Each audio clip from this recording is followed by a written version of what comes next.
Salve, salve galera! Sejam bem-vindos para mais um Tributologia. Esse é o programa de número 67, gravado no domingo, dia 29 de novembro de 2020. Ou seja, é o último programa do mês de novembro, já caminhando para o fim do ano. Pessoal, eu preciso voltar a falar de um assunto aqui no Tributologia, que é um assunto que já foi falado algumas vezes em vários vídeos que eu coloco no meu canal. É um assunto que eu já falei no Tributologia também, mas eu preciso retomar esse assunto porque é um assunto que está sempre em voga. Essa semana eu publiquei nas minhas redes sociais uma notícia de que a Argentina voltou a discutir a tributação sobre grandes fortunas. E há uma possibilidade de criação do imposto sobre grandes fortunas na Argentina. Então, esse foi um post que gerou muito debate lá no meu Instagram, muita gente questionando se era a favor ou contra, por que eu sou contra, enfim. Eu decidi trazer para vocês essa discussão novamente, porque eu acho que é uma discussão que sempre tem que ser debatida, é uma discussão que tem que estar sempre aquecida, porque o imposto sobre grandes fortunas é um imposto muito populista. E eu vou mostrar para vocês que ele pode ser bom como pode ser ruim. Eu vou trazer os lados positivo e negativo desse imposto, e eu vou dar a minha opinião como eu faço em todos os tributologias, tá bom?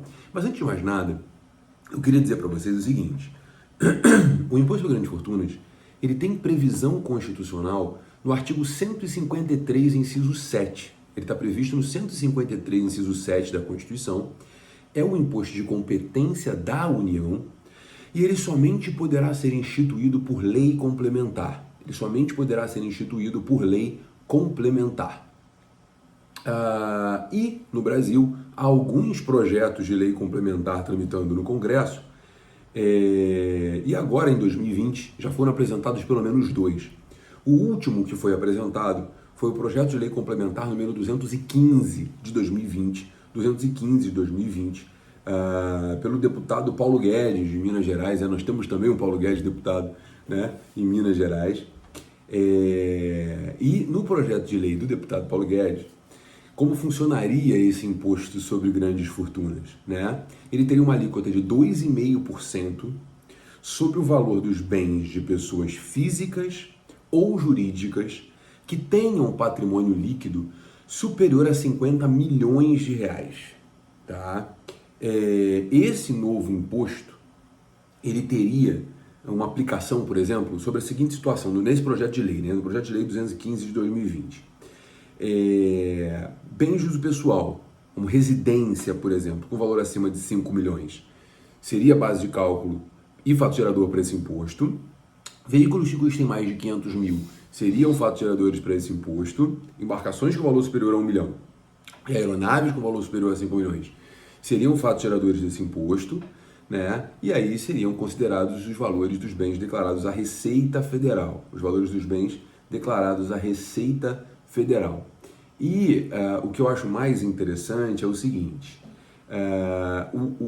a finalidade desse imposto, para dar ali um corpo, né, uma finalidade social, uma coisa mais, um apelo sociológico, né, nesse projeto de lei, você tem uma destinação da arrecadação para a construção de unidades de ensino de saúde credenciadas pelo governo federal, estadual e municipal.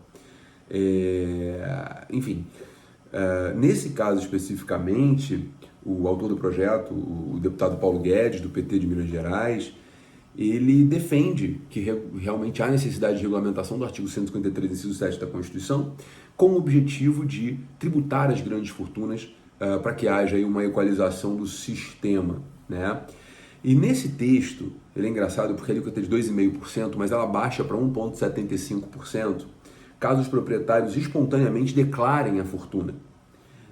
Se o cara declarar a fortuna e o valor dos bens, eles podem escolher, eles podem reduzir a alíquota para 1,75% e eles ainda poderiam escolher os projetos beneficiados com os recursos arrecadados, né? Passando aí por um conceito formal, né? No tocante à formalidade, eu vou ser bem honesto, assim, no tocante à formalidade, eu digo com toda segurança, assim, com toda certeza, que é um imposto, o imposto não pode ter receita vinculada, né?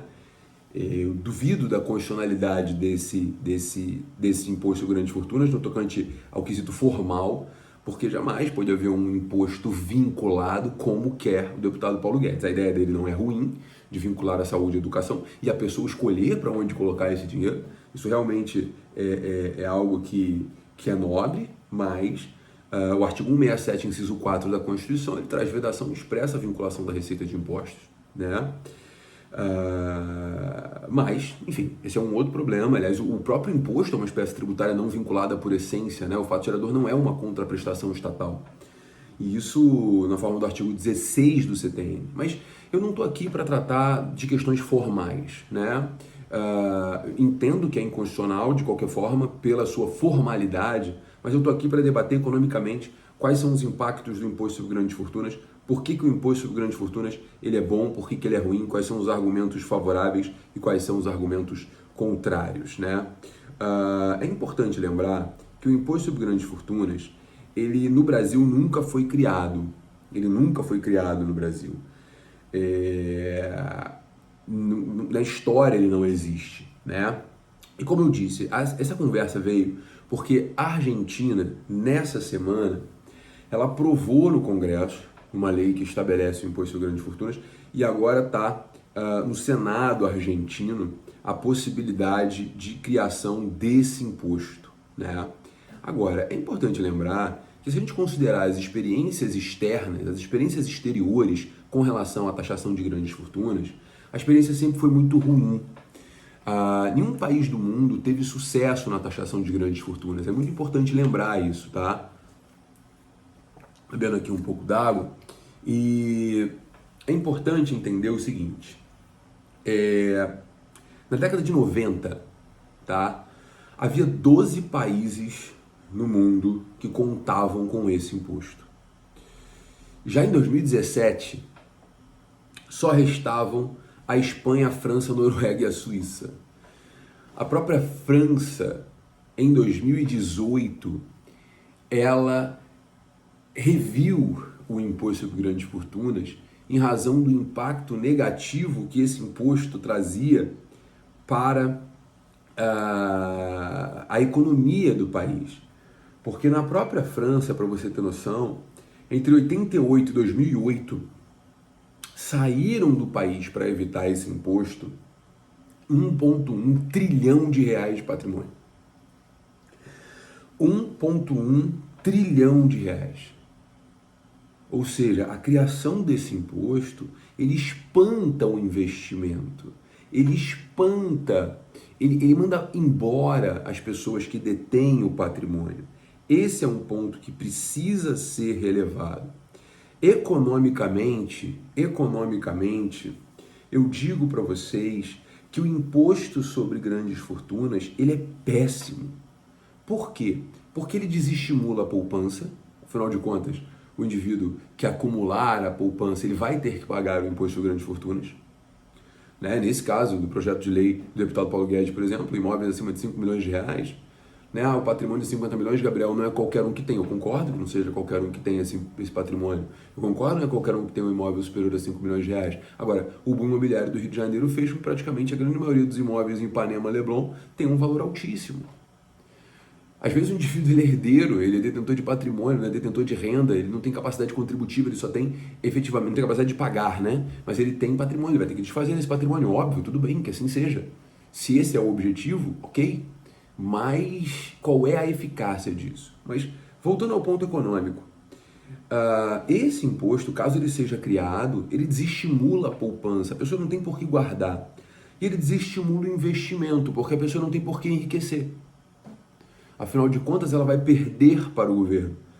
Ela vai perder no imposto sobre grandes fortunas, né? E aí eu chamo a atenção que na França, que é a experiência do mundo, né, que é o laboratório do imposto sobre grandes fortunas, contando uma história rápida, esse imposto foi criado em 1982 pelo François Mitterrand, que era um político de esquerda, né, que o objetivo era financiar, assim, a renda mínima francesa, e esse imposto foi pago por 1% dos contribuintes. né? O que representa 1,5% das receitas francesas, representava 1,5% das receitas francesas. Era o ISF, Imposto sobre Solidariedade Fiscal, enfim.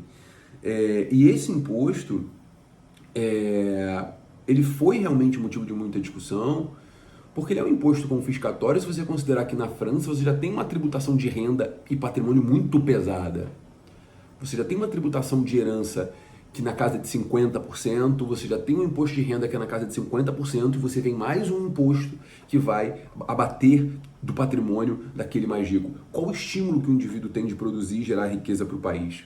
Realmente não há estímulo para que a pessoa cresça e se desenvolva. Então a gente traz essa experiência para o Brasil. Bom, na França deu errado, já fizeram a revisão. Para que nós vamos criar isso aqui no Brasil? Durante as eleições presidenciais de 2018, esse debate foi travado também no Brasil, e candidatos, por exemplo, como Ciro Gomes, né, na época, ele dizia o seguinte: olha, a gente tem que cobrar imposto de renda sobre lucros e dividendos, mas ele não chegava a falar do imposto sobre grandes fortunas especificamente.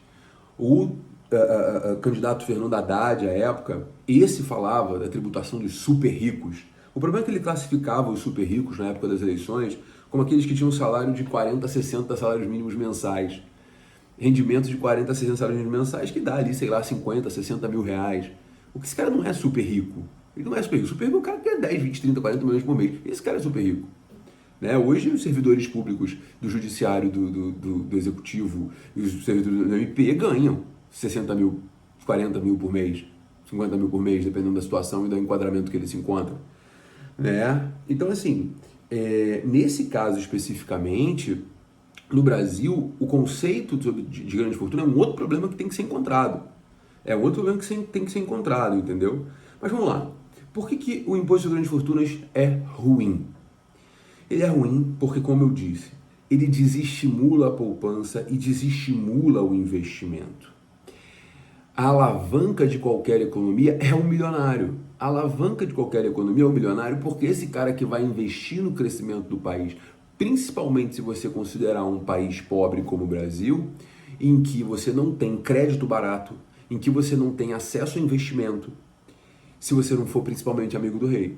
Então, você precisa ter o milionário para que ele possa ter dinheiro disponível para que possa investir no país e ele possa ter um retorno maior. Se você tirar desse milionário o estímulo ao investimento, o estímulo à poupança, esse cara vai investir para quê? Para que ele vai querer gerar emprego? Para que esse cara vai querer explorar atividade econômica? Ele pega o patrimônio dele, sai daqui e vai para um outro país que ele possa fazer esse investimento. E tirar o dinheiro do país é realmente a coisa mais fácil que existe. A coisa mais fácil que existe, né? Então, esse realmente argumento é um argumento econômico muito forte para a não criação do imposto sobre grandes fortunas. Agora, tem um argumento favorável à criação do imposto sobre grandes fortunas, que é o seguinte: esse argumento fácil é que é uma poderosa ferramenta de redução da desigualdade, eu não tenho a menor dúvida. No período da pandemia, a concentração de renda no mundo, ela explodiu. As pessoas mais ricas ficaram muito mais ricas e os mais pobres ficaram muito mais pobres. Por quê? Porque os mais ricos estão investindo em tecnologia, os mais ricos estão investindo em bolsa de valores, os mais ricos estão ganhando dinheiro. Agora, até que ponto isso é ruim? Esse é um ponto. Até que ponto isso é ruim? Até que ponto isso é degradante para o resto da população? Eu acho que no Brasil a gente tem um problema que precisa ser visto antes da criação do imposto sobre grandes fortunas, que é a reestruturação da nossa tributação sobre patrimônio e renda. Nós temos uma desigualdade tributária muito grande no país. Isso é um fato. Isso é um fato porque o mais rico paga menos tributo que o mais pobre. O nosso sistema ele é um sistema regressivo. Ele é um sistema regressivo. Você não precisa criar um imposto sobre grandes fortunas no Brasil para que você traga uma justiça fiscal para esse país. O que você precisa é mudar a base de tributação do país. O que você precisa no Brasil é o seguinte: hoje a tributação ela concentra principalmente em produção e circulação, de modo que proporcionalmente o mais pobre ele paga mais imposto com relação à renda dele. Então, se o cara ganha 10, 20, 30, 40, 50 mil, 100 mil por mês, e esse cara vai no mercado, ele vai pagar o mesmo ICMS, o mesmo IPI que o cara que ganha um salário mínimo. Então, proporcionalmente, esse sistema ele é regressivo, de modo que o mais pobre suporta uma carga tributária maior frente àquilo que ele recebe de receita. O que nós precisamos fazer no Brasil não é criar um imposto sobre grandes fortunas. O que nós precisamos no Brasil é mudar a matriz tributária para que haja uma tributação sobre patrimônio de forma séria no Brasil. Nosso imposto de transmissão causa morte e doação é de até 8%, enquanto na França é de 50%, 60%, na Inglaterra é de 45%, 48%. Ou seja, você tem no Brasil uma matriz tributária equivocada. Nosso imposto de renda tem a alíquota máxima de 27,5%. 27,5%, a gente pode perfeitamente mexer nessa progressividade, esticar essa progressividade para que a alíquota máxima seja de 35%. Criar faixas maiores. Hoje já está em 27,5%, quem ganha R$ 4.600, R$ 4.700 por mês. Estique essas faixas para que o mais pobre pague menos. Crie uma isenção de até R$ 3.000. E aí você vai ter mais justiça fiscal e mais gente tributando. Acabe com a isenção da distribuição de lucro. Porque hoje o mais rico, ele pejotiza a atividade para distribuir o lucro sem pagar imposto. Ou seja, você precisa de uma tributação de patrimônio e de renda que sejam sérias, que não são no Brasil. Voltando à tributação de patrimônio, hoje não incide imposto sobre propriedade de embarcações e aeronaves no país. Não existe imposto sobre propriedade de embarcações e aeronaves. Ah, não, mas eu quero criar um imposto sobre grandes fortunas. Sabe por quê? Porque isso dá chamada em mídia. Todo mundo quer aparecer. Político é populista, óbvio, o político quer se reeleger. O político quer pegar a base da população desinformada e falar, eu vou criar um imposto sobre grandes fortunas porque eu vou tributar o mais rico. Não vai. Não vai, sabe por quê? Porque o mais rico vai pegar o dinheiro dele daqui, vai tirar daqui, vai investir num país que ele possa ter um lucro muito maior. Ele não precisa ficar no Brasil para ganhar dinheiro. E essa tributação, para o mais rico, do patrimônio de 1,75%, do cara que tem 50 milhões, talvez ele até fique. E o que vai impactar? Em nada. Em nada. Porque a tributação de patrimônio e renda é tão barata no Brasil que pode ser até que o indivíduo pague o imposto sobre grandes fortunas. E aí você aumenta a arrecadação para um dinheiro que não vai ter grandes finalidades. Ou seja, no Brasil, você sempre pensa em dar soluções midiáticas, populistas, para problemas estruturais. E aí qual é o resultado que nós teremos? Jamais um sistema justo. Sempre um sistema de tapa-buraco. Então, em suma, nosso papo de hoje, que não é um papo mais pontual, né? É um papo mais aberto, mais abstrato. O imposto sobre grandes fortunas, Gabriel, você é contra o imposto sobre grandes fortunas? Não sou. Hoje eu sou. No Brasil, hoje eu sou. Eu acho que você precisa primeiro reestruturar o sistema para que você tenha uma tributação de patrimônio justa e uma tributação de renda justa. Para que você aumente a tributação de patrimônio, para que o ITD seja mais elevado, para que a pessoa pague mais sobre o seu patrimônio. Ah, Gabriel, mas eu falo isso aqui sempre em tributologia. Quem me acompanha sabe disso. Todo mundo fala, mas eu vou ter que pagar imposto para receber herança do meu pai. Claro que vai, óbvio. Você está enriquecendo sem fazer esforço. É isso que não pode acontecer. Isso desestimula investimento, de novo, economia. Se você enriquece sem fazer nada, você não está colaborando para a economia. Esse é o ponto. A economia depende de geração de riqueza. Se você recebe riqueza sem produzir, você não está produzindo. Óbvio, você não está enriquecendo de forma que a economia pressupõe favorável ao desenvolvimento social e do país. Então, aumente o imposto sobre a transmissão. Aumente o imposto sobre os veículos. Aumente, ou melhor, crie o imposto sobre a propriedade de embarcações e aeronaves. Acabe com a isenção de imposto de renda na distribuição de lucro. Mexa na progressividade da alíquota do imposto de renda. criando faixas maiores, uma isenção maior e uma alíquota maior, pelo menos uma, se não duas, além dos 27,5%, 27,5%, 32%, 35%, aí sim para quem ganha acima de 60 salários mínimos. Quando chegarmos nesse patamar, aí a gente senta e discute se há necessidade ou não da criação do imposto sobre grandes fortunas. Porque nesse momento a gente já terá encontrado uma maior justiça fiscal, onde o mais rico paga mais imposto do que o mais pobre. E o imposto sobre grandes fortunas não vai precisar ser criado, porque eu não vou precisar jogar para fora do país aquele que tem capacidade de investir. Esse é o meu posicionamento. Mas, Gabriel, então você está me dizendo que o imposto sobre grandes fortunas no Brasil poderia ser uma solução ruim, que tem muito mais chance de ter um desestímulo à produção econômica do que um estímulo propriamente dito. Portanto, eu espero honestamente que o imposto sobre grandes fortunas seja repensado e que, de novo, a gente precisa ensinar as crianças no colégio conceito econômico, para que não fiquem repetindo, feito papagaios, aquilo que ouvem na internet, aquilo que leem em qualquer lugar, sem nenhum fundamento. Primeiro, que o imposto sobre grandes fortunas não é, no Brasil, hoje, uma solução para o nosso problema. Pelo contrário, vai ser mais um passo em direção ao fundo do poço. Esse imposto não solucionará os nossos problemas. Gente, espero ter sido claro, apesar de ter sido tão abrangente.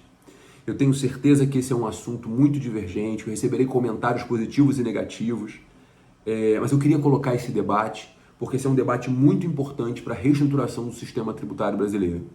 É um momento de reforma, é um momento de se rediscutir o sistema, rediscutir a arrecadação, rediscutir a isonomia e rediscutir a capacidade contributiva. O imposto sobre grandes fortunas, hoje, na minha opinião, não é economicamente viável. Vamos desestimular o crescimento do país, vamos desestimular o investimento e a poupança. Isso realmente não vai ser bom para a gente, pelo menos não neste momento. Vamos reestruturar o sistema, que vai ser muito mais positivo. Galera, é isso. Eu espero que vocês tenham entendido, eu espero que vocês tenham colocado a sementinha do pensamento, ainda que você discorde do meu raciocínio, mas que você entenda pelo menos como é que eu estou pensando sobre o imposto sobre grandes fortunas e que você também sempre questione as soluções postas, as soluções dadas, as soluções simples, que nem sempre serão as melhores. Então, muito obrigado por terem participado desse Tributologia. Não deixe de ativar as notificações do canal para você que está me assistindo aqui pelo YouTube. Não deixe de curtir, não deixe de comentar, não deixe de compartilhar. Para quê?